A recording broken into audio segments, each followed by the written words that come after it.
Hello guys, कैसे हो आप सभी। आपके सामने इस बार वो क्वेश्चन लेकर आया हूं जो आपके एग्जाम में 110% आने वाला है, पर बच्चा हर बार इस तरह के क्वेश्चंस को छोड़ देता है जिसको हम 1 से 2 सेकंड में कर सकते हैं। तो देखते हैं इसका क्या तरीका रहेगा जिससे हम बहुत कम समय में इस क्वेश्चन को एग्जाम में कर पाएंगे। और हर बार आता है कि भैया सबसे बड़ी फ्रैक्शन, सबसे बिगेस्ट फ्रैक्शन, और अब कुछ और नए तरीकों से पूछा जाता है, वो भी बता दूंगा। बढ़ते हुए क्रम में बताओ या फिर सबसे बड़ी और छोटी का अंतर बताओ, इस तरह से।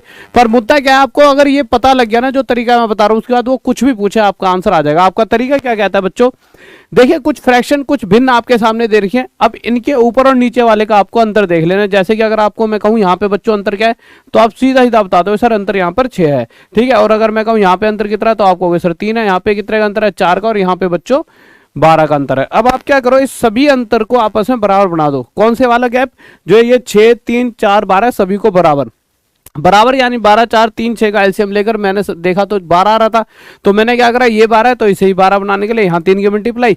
हाँ बस ये ध्यान रखना, यहाँ 3 की तो ऊपर भी 3 की मल्टीप्लाई करेंगे। इसे 12 बनाने के लिए यहाँ 1 की तो यहाँ भी 1 की, और मेरे भाई इसे 12 बनाने के लिए यहाँ 4 की तो यहाँ भी 4 की, और इसे 12 बनाने के लिए यहाँ 2 की तो यहाँ भी 2 की। ऐसा करते ही ऊपर 25 दूनी 50 हो चुका है, और ये हो जाए मेरे भाई 44, ये हो जाए मेरे 15 3 45, और ये हो जाए मेरे प्यारे बच्चों 41। अब आपको अगर बड़ा और छोटा पता लगाना है तो उसके लिए किसी और चीज पर ध्यान नहीं देना, सिर्फ इन 4 नंबरों पे ध्यान देना है। जो सबसे बड़ा है, जैसा अगर मैं देखूं तो 50 सबसे बड़ा है, तो ये फ्रैक्शन भी सबसे बड़ी होगी, जबकि शुरुआत में आपको ये सबसे बड़ी नहीं लग रही होगी। और अगर मैं सबसे छोटी की बात करूं तो ये सबसे छोटी फ्रैक्शन हो जाएगी, क्योंकि देखिए 50, 44, 45, 41 में से ये सबसे छोटा है।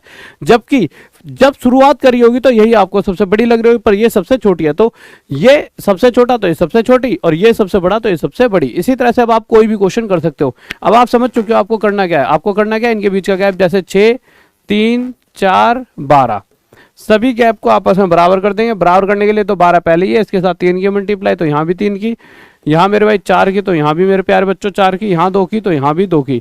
2 की करते ये 102 बन जाएगा। यहाँ पर हम दें 4 3 12, 4 2 8 9, 92 हो जाएगा। ये 3 3 3 93 हो जाएगा, और ये 89 का 89 ही रह जाएगा।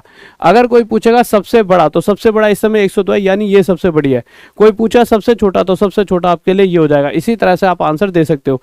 अब हम आगे आते हैं। अब मैं कहूँ सबसे टफ ये आपको लगेंगे देखने में, पर शायद सबसे आसान यही क्वेश्चन है। आप कहोगे गुरुजी ये तो थोड़े बड़े लग रहे हैं यार, उनसे मेरा उनसे भी आसान है। आप कहोगे आसान कैसे है गुरुजी, देखो अगर मैं देखूं यहाँ पे गैप कितने का, 2 का, यहाँ पे 2 का है, यहाँ भी 2 का, और यहाँ भी 2 का। अगर गैप पहले से ही बराबर है फिर तो हमें कुछ सोचना ही नहीं है। फिर तो जिसका ऊपर वाला सबसे बड़ा, जैसे इसका ऊपर वाला बड़ा है तो ये सबसे बड़ा, और अगर इन सभी ऊपर वाले नंबरों में से सबसे छोटा 85 है तो ये सबसे छोटा।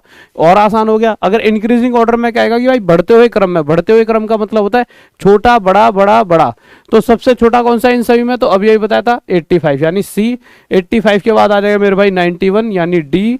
डी के बाद आ जाएगा मेरे भाई ए के बाद आ जाएगा बी। ये हो गए भाई बढ़ते हुए क्रम में। अब जैसे ये वाला क्वेश्चन है, ये तो सबसे टफ लग रहा होगा आपको देखने में, आपको इसको देख के ना नहीं याद आ रही होगी, पर आपको गुरुजी ये तो बालको वाला क्वेश्चन दे दिया, थोड़ा सा ध्यान दोगे तो यहाँ 3 का अंतर, यहाँ भी 3 का, यहाँ भी 3 का, यहाँ भी 3 का। अब वो बड़ा पूछे छोटा पूछे बढ़ते हुए क्रम में पूछे, आप बता दो। अगर सबसे बड़ा पूछेगा तो आपको सिर्फ फोकस अब ऊपर वालों पे रखना है। सबसे बड़ा कौन सा है ऊपर वालों में से, 193, तो सबसे बड़ा सी हो गया। अब जैसे मर्जी आप लगा सकते हो। अगर आपसे पूछे भैया इसका होमवर्क में आंसर क्या हो, तो अब आप सारे बताओगे, क्योंकि जो भी कमेंट में आंसर देता है उसका नाम मैं जो क्लास ले रहा होता हूँ ना, ये वाली जो क्लास आएगी आपकी मैराथन मैथ्स मैराथन आएगी, इसमें सबकी लिस्ट लेकर आऊंगा। जितने भी बच्चे होंगे सबकी बहुत बड़ी क्लास है, सबसे पहले सबके नाम लूंगा, जो बच्चा आंसर देता है, जो बच्चा इसमें कमेंट में आंसर देगा ना, इनमें सबसे बड़ा कौन सा है कमेंट बॉक्स में, उन सबके नाम लूंगा, वहां पे स्क्रीनशॉट लगाऊंगा, ठीक है। और ये वाली जो क्लास है वो होगी आपकी SSC टॉप तक PW पर, जहां पर पूरी रोज 12 घंटे मैराथन चल रही है। और एक हम नई न्यू टीम लॉन्च कर रहे हैं यूपी एग्जाम्स के लिए इसी चैनल पर, तो इस चैनल पर जुड़े रहें और इस इवेंट को जाके नोटिफाई भी कर लें। और 12 घंटे की क्लासेस तो इस वाले SSC टॉप तक PW पर चली रही है। मेरी क्लास भी इस संडे सुबह 9 बजे स्टार्ट हो जाएगी, ठीक है गाइस। तो जुड़े रहें, बहुत ज़्यादा आपको मजा आने वाला है। बहुत बड़ी बड़ी क्लासेस आपके लिए लेकर आ रहे हैं, क्योंकि हम सबका एक ही लक्ष्य है, वो है आपका selection. Okay bye, love you, जय हिंद जय भारत। कमेंट बॉक्स में आंसर जरूर देना। Okay bye, love you.